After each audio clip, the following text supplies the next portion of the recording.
Welcome, listeners, to the Radically Student-Centered podcast series, where we dive into how the design of learning spaces directly shapes how students experience education. Today, we are excited to welcome Sarah Dirsa, principal at KG&D Architects, whose work is groundbreaking and thoughtful and student-centered around design. She is the lead for her firm's Next Gen Education, as well as the first female principal at KG&D Architects. She has played a key role in the success of award-winning projects and continues to lead the change in design and community impact. So Sarah, welcome. Thank you for joining us today. Thanks for having me. Absolutely. Let's jump right into, how you got involved in the, designing school communities and learning spaces. Yeah, great. So prior to joining KG&D Architects, I was at HOK in the St. Louis office, and I co-founded with Kimberly Dowdell the HOK Impact, which was our approach to corporate social responsibility.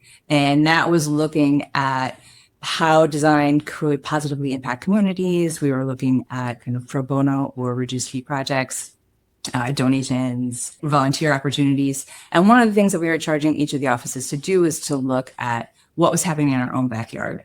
So at the time I was living in St. Louis, HOK, our office didn't do K-12 education, but the St. Louis public schools were not accredited at that time. And I was like, well, that's really something that, impacts where we live, how children grow up.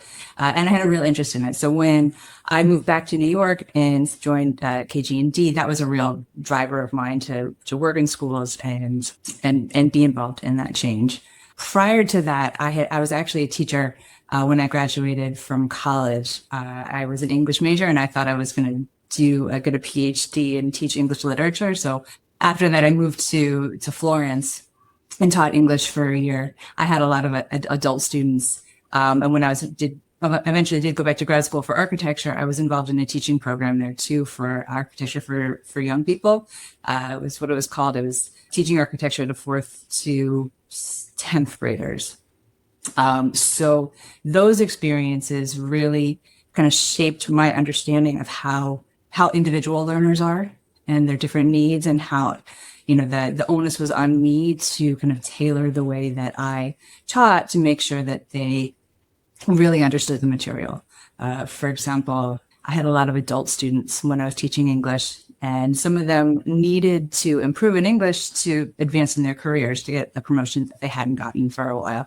So that was really important to me, to make sure that they understood the material, to kind of tailor the way that I taught in a way that was clear to them, that they could, really see that progress. And so when I got into school design, that same thinking applied as well, that, all these different learning styles, the way that how individual it is, how, it's not a one size fits all for students. So that kind of put it all together. So you've been all over the place. You went from St. Louis to New York to Florence. I'm jealous New York of that. to St. Louis. Yeah, I'm from New York originally. So yeah. Okay. I was like trying to map this out in my head. Where all has she been? Yeah. That's where I go. Yeah. Yeah. That's where I go with it. So it's always interesting the path that leads someone to designing school facilities and then to like what that is. But surprising that you went from teacher to architecture. So you understand it vastly different than most people doing design of educational facilities.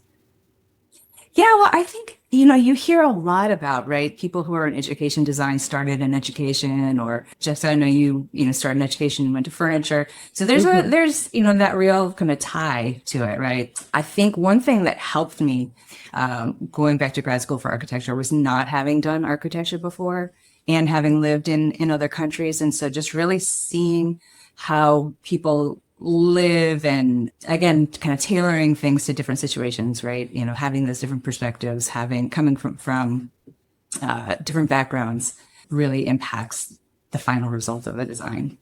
Absolutely. Yeah. And just having that experience, like we spoke about the adult learners versus the, student learners, and just the philosophy that we kind of landed on of, making sure that everyone is just having their best experience right in front of them, and how each learner is very individualized. So how do you take maybe like that philosophy of pedagogy into your projects when you are working with design communities and the decisions that you have to make ultimately? Yeah, I think it's really important to have these user group meetings in the beginning, right? So at KG&D, our tagline is listen, imagine, build, and we really lean heavily on that first word, listen. We don't know our clients' needs before talking to them. We don't know kind of their past experiences or their future goals, what they want to be, until we ask the questions. And sometimes maybe they don't even really know, right? And we work through it together. But really understanding where they're coming from, what their pedagogical goals are, how they teach, how they learn. We've worked with Montessori schools. We're working with a Reggio Emilia school right now. We work with a lot of public and private schools that are just embracing next generation education. So seeing where they're coming from and how that's going to shape the classroom design versus the whole school design, that's really important.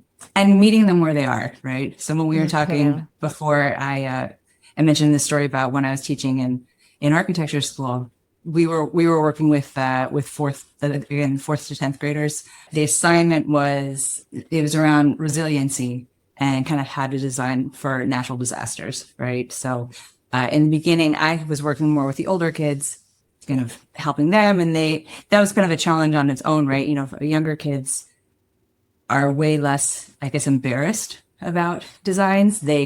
Ideas just kind of come out and there's no filtering. And when you get a little bit older, that filtering comes into place, right? And so it was kind of pulling ideas from them a little bit more. So that was a fun challenge.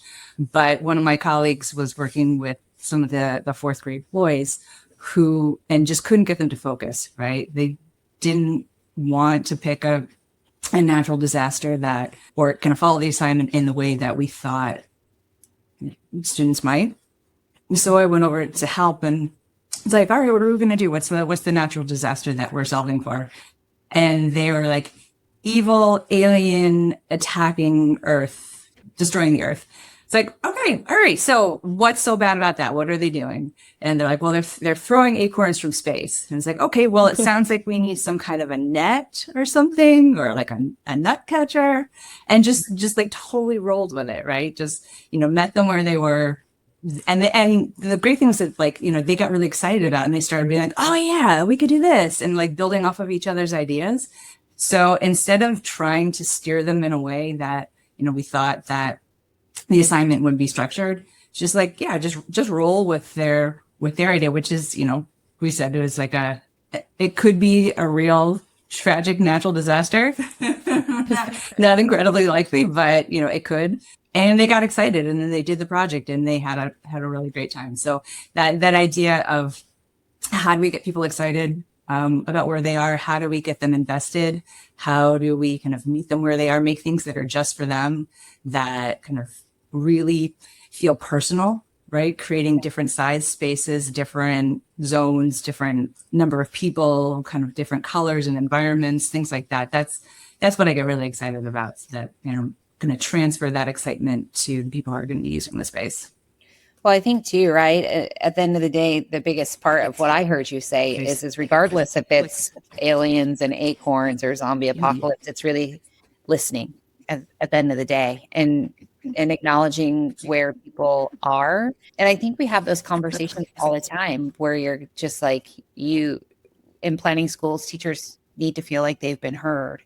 While you may not implement everything that's been indicated is a problem, or you may not be able to address it in design or on our side with furniture or things like that, but it's listening at the end of the day and letting them feel heard. Exactly. And, we talk about how it's so much harder to tear down something that you've helped to build.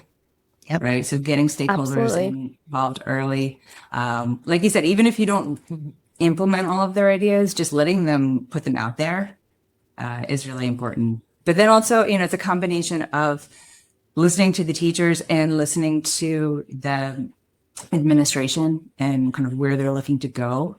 Right. So some of the challenges, I guess, are advancing ideas and getting away from things that we at our age know as kind of classroom design or schools, and transforming that into a future looking thing. So it's going to really like impact our students and our children into the future, what their career goals are going to look like and kind of what technologies can be available when they're adults.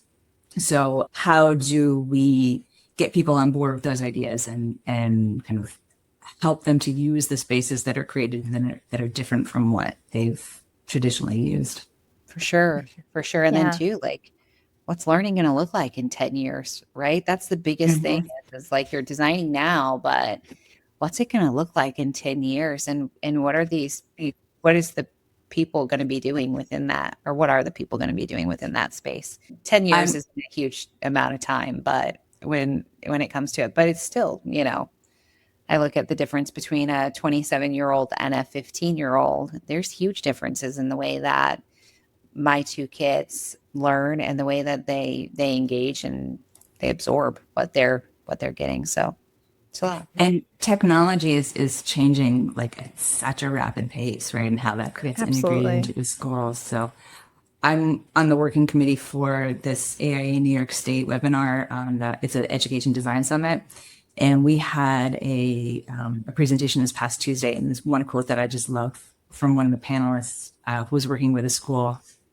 They said, "Don't think of this as a school. Think of it as a conference center crossed with a summer camp," right? And like, how do you just like totally rethink your idea and perception of what a school is, right? Not classrooms and corridors, but like this way to kind of evolve and move through the spaces in a totally different way.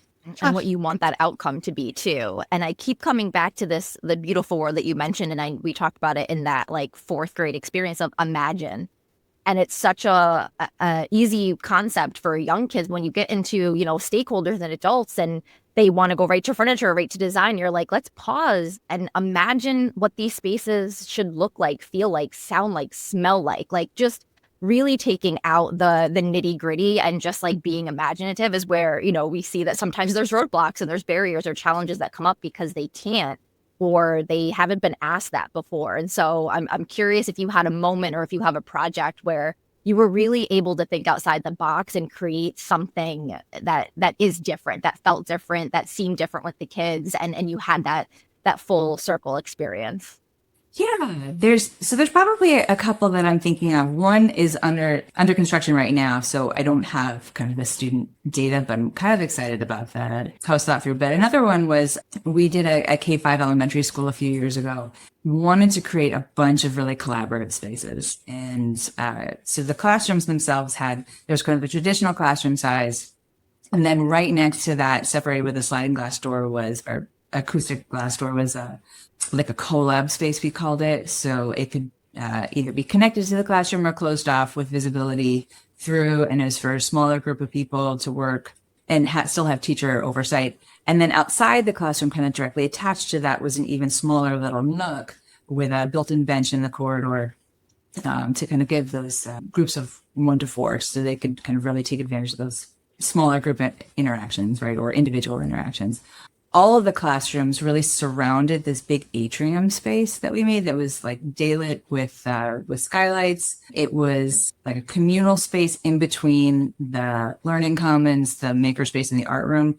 And they're all connected with like glass doors. So it's really meant to be this kind of like overflow space and kind of give all these different opportunities and zones for maybe, I guess, choice, right? In where either the students could be or where the teachers assign them because it was still elementary school, so there wasn't free wandering or anything like that. But just to open up choice for how these teaching moments happen.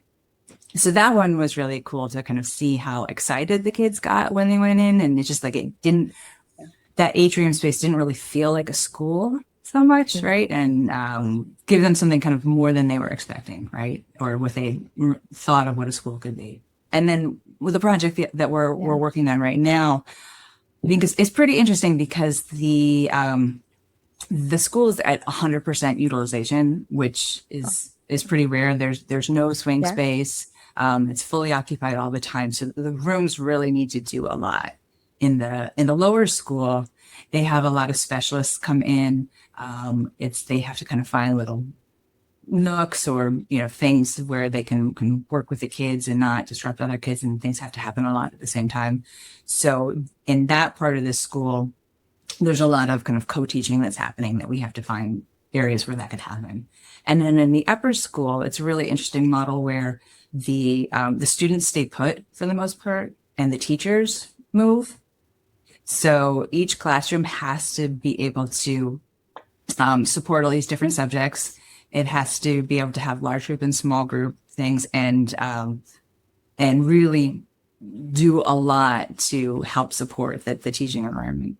So what we did was, it was really interesting in terms of kind of pushing and pulling the demising wall between the corridor and the classroom to create nooks, to create zones that where there could either be benching or nooks in the corridor that were connected to the classrooms to create kind of spaces there for more individual one-on-one teaching and learning. But they also, when they pushed into the classroom, in the lower school, they created kind of like gathering zones or spaces that wrapped around for individual learning or can push in resource things. So that was kind of interesting to how the architecture could help support how much these classrooms had to do. I know a lot of this is kind of based on furniture and furniture being flexible and moving around, but it was interesting to see how the classroom could do the same thing, how the classroom could help to morph and to create opportunities for kind of large group, small group, and individual learning at the same time.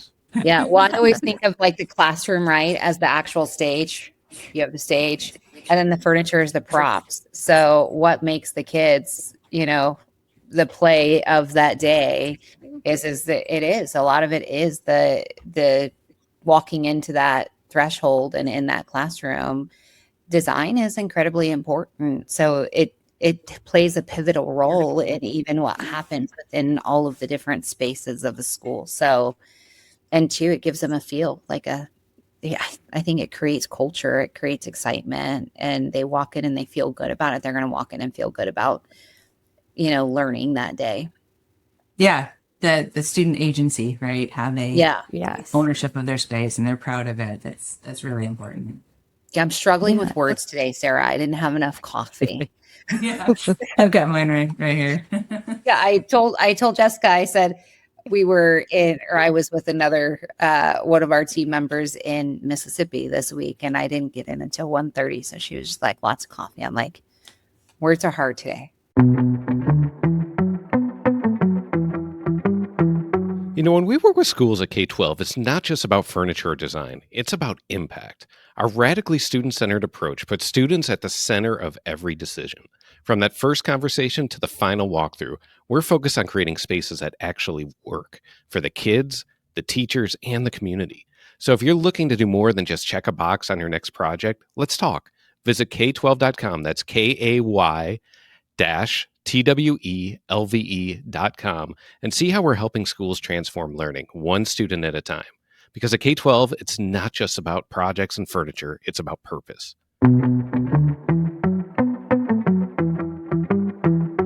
Well, I think one of the things, obviously, right, when Jessica introduced the podcast, we always talk about our focus, and the term that we started on the podcast started with Kevin Stoller, our founder, was radically student-centered. But I've heard you say student choice. I've heard you say things focused on individual student needs over and over again, even in just the short 20 minutes that we've been talking. So out of just curiosity, when we say radically student-centered, what does that mean to you? No, it's a great question. I think, when you think about it, for me, radically student-centered means putting the student first, right? And the student's environment. In working with educators, you hear a lot about kind of these individualized learning paths and kind of kids starting to pave their own way for education, kind of what resonates with them, how they're going to apply these to their actual life. So how do we create the spaces that allow that to happen? And to get them excited about the opportunity for that happening, right? So spaces that belong to them, spaces where they feel like they belong, spaces that kind of foster community and collaboration and kind of individual ownership over spaces. So I think that's what's really exciting about school design is, I guess it's how to get other people excited, right? Get excited about learning.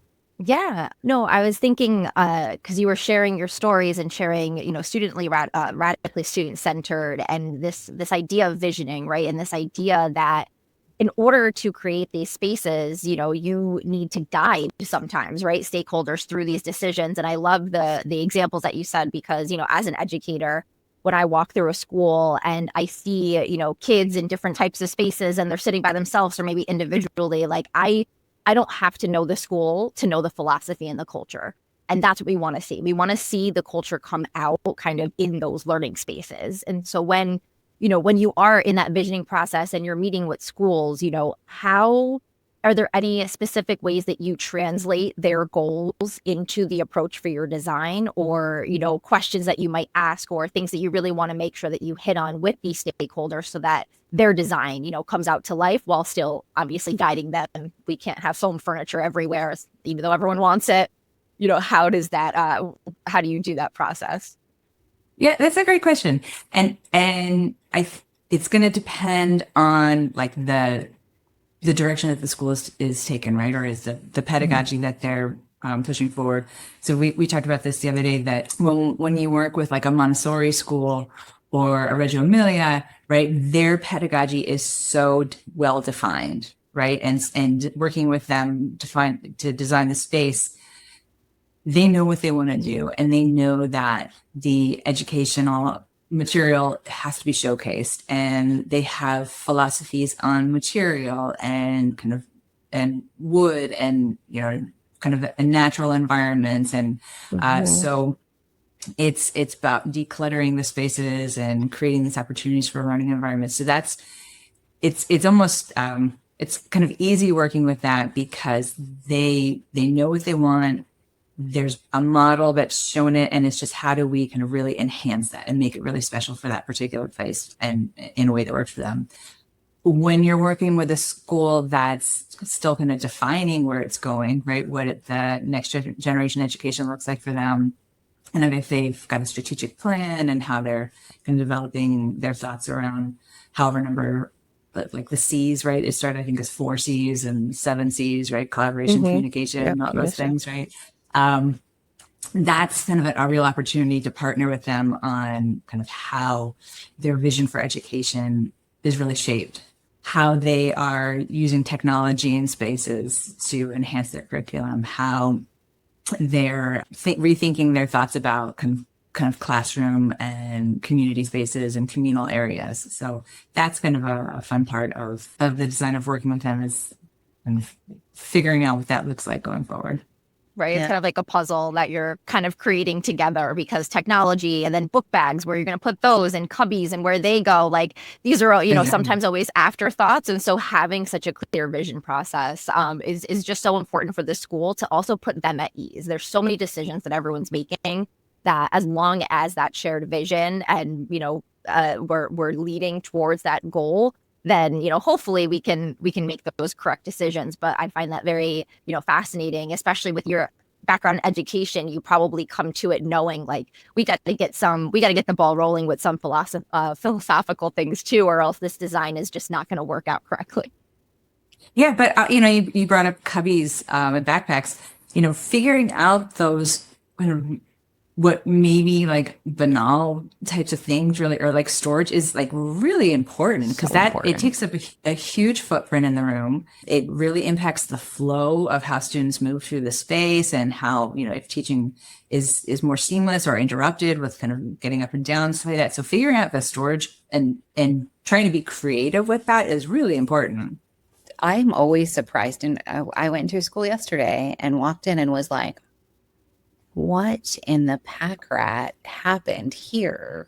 And you sometimes don't realize that not everybody learns in that type of space, right? The chaos of what's around them and what they're experiencing. I am a person who would not do great in that space. So I think that it's just, you naturally look at things like that. So there are incredibly important things. Well, as we like close up and we wrap up our conversation, I wonder, so we all have a one project that we think of in our career, one thing, right?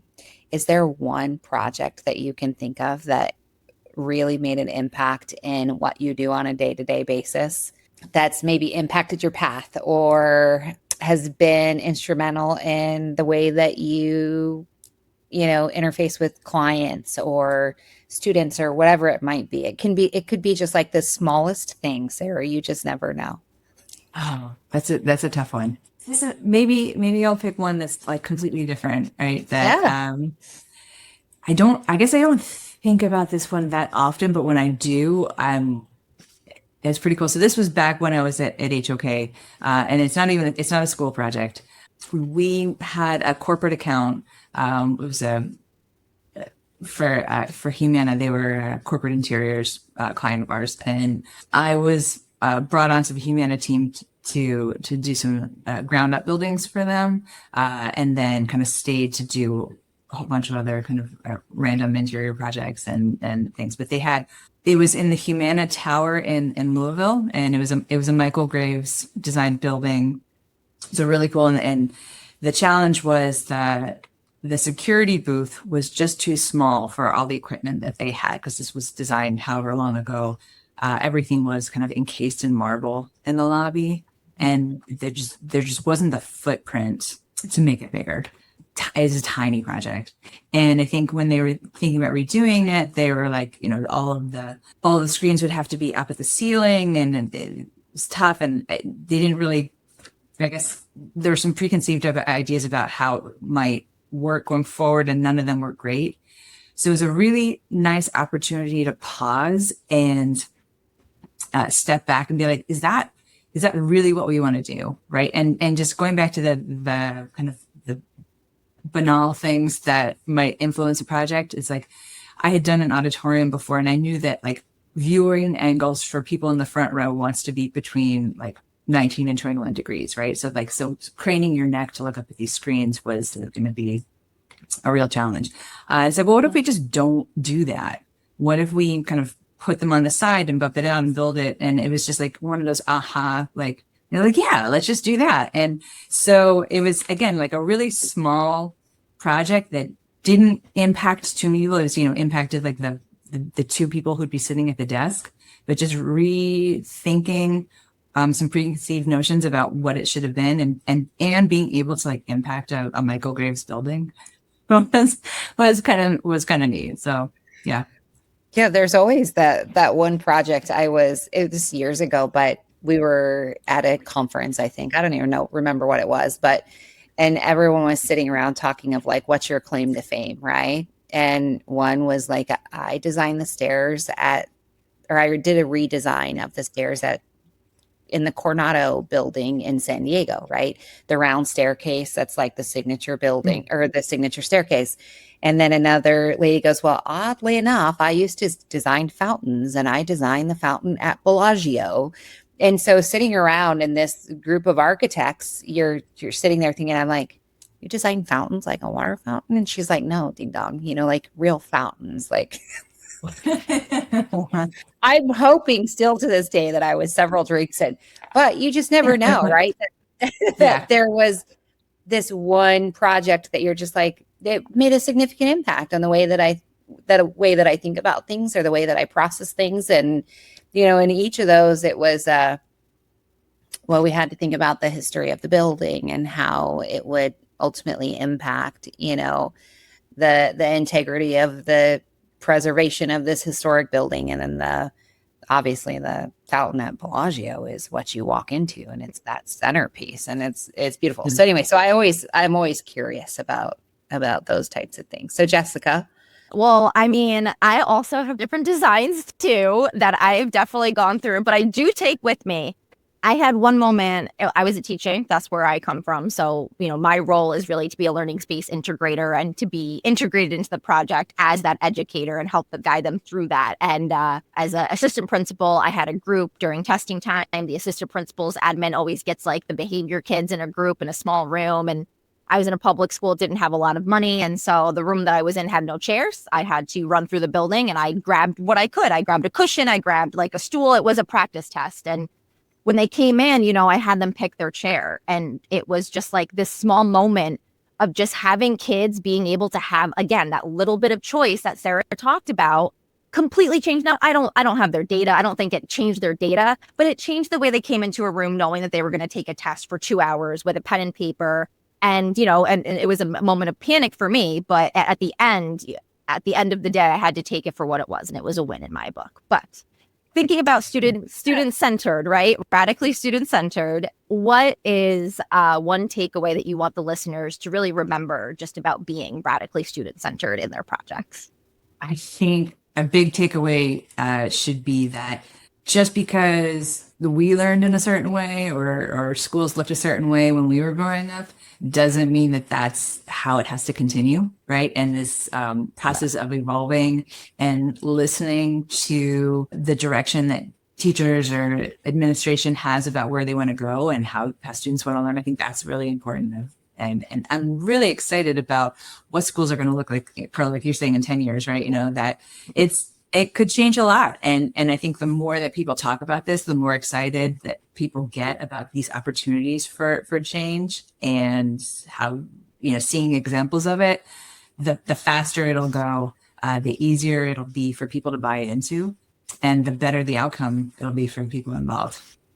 Yeah, absolutely. Well, as we close, Jessica, do you want to tell our listeners where to find us and all that good stuff? Absolutely. Thank you so much for your time. Thank you for expertise and insights today, Sarah. And it was a pleasure learning from you.